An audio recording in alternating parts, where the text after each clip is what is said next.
alaikum wa rahmatullahi wa barakatuh.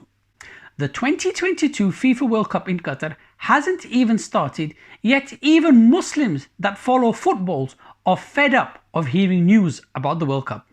Why? Let's take a look.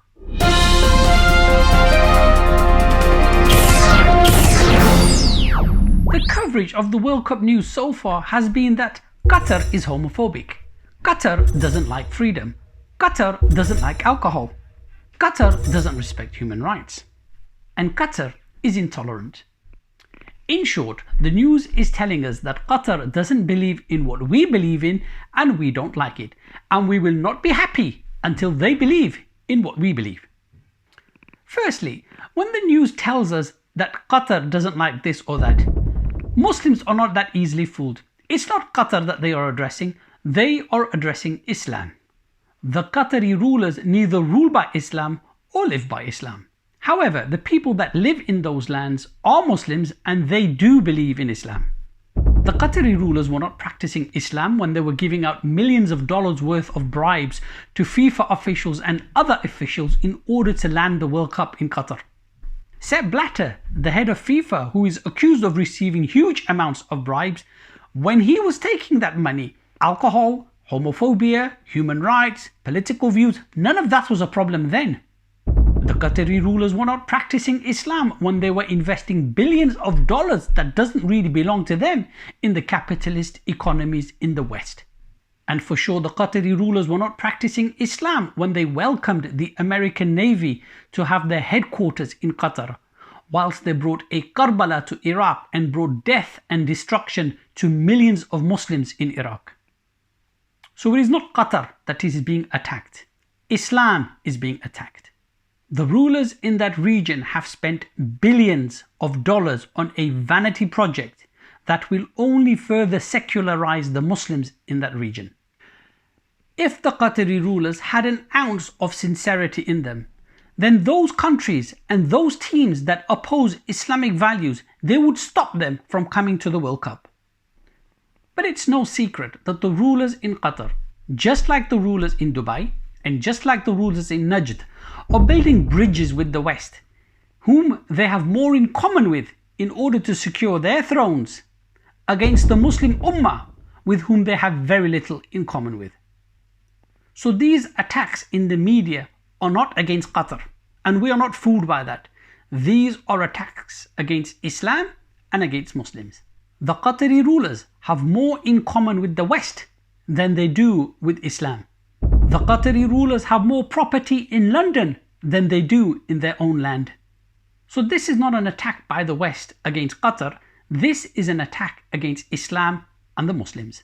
So not for the first time, we are seeing hypocrisy dying 1,000 deaths at the hands of the West. They talk about Islam being intolerant, yet they can't tolerate a people living in a different land by different values having a difference with the West. Yet here in England, if you oppose so-called British values, like for example, normalizing homosexuality in schools, you could fall foul of terror legislation. Speaking about the British Empire and its horrors and the genocide it committed, speaking about this is frowned upon. And not only that, the current government wants to make this illegal.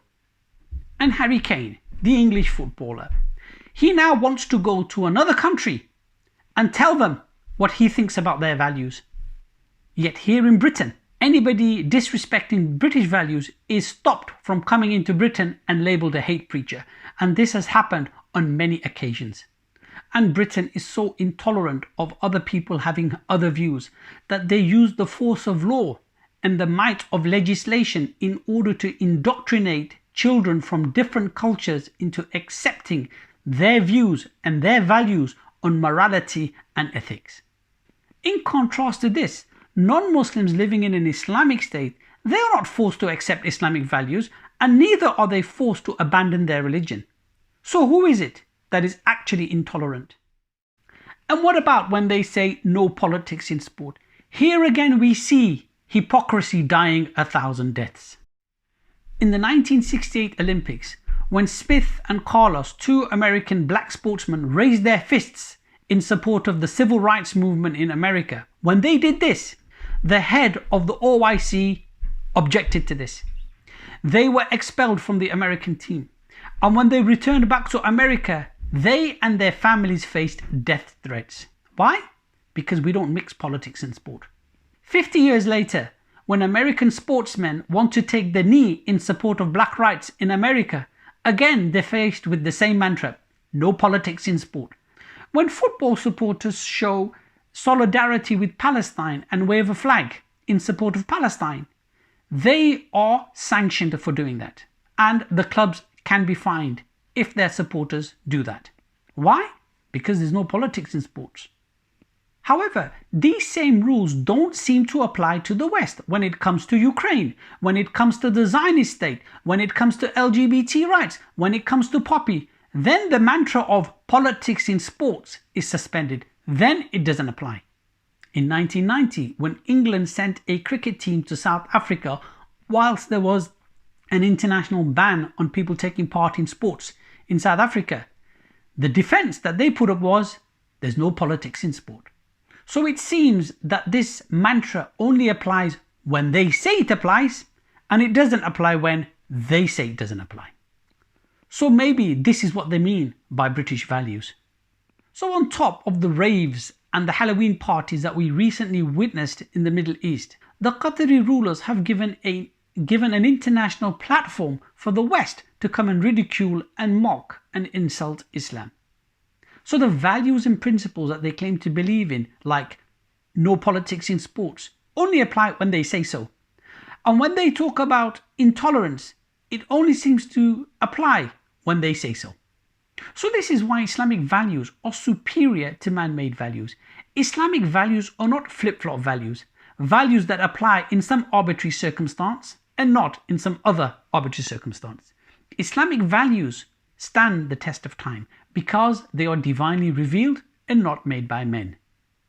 These rulers that humiliate you and me and mock our deen, they are not fit to be goat herders, let alone being rulers.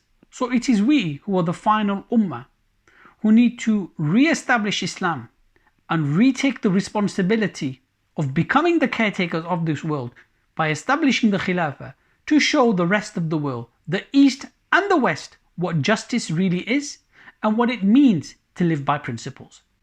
وصلى الله على سيدنا محمد والحمد لله رب العالمين. السلام عليكم ورحمة الله وبركاته.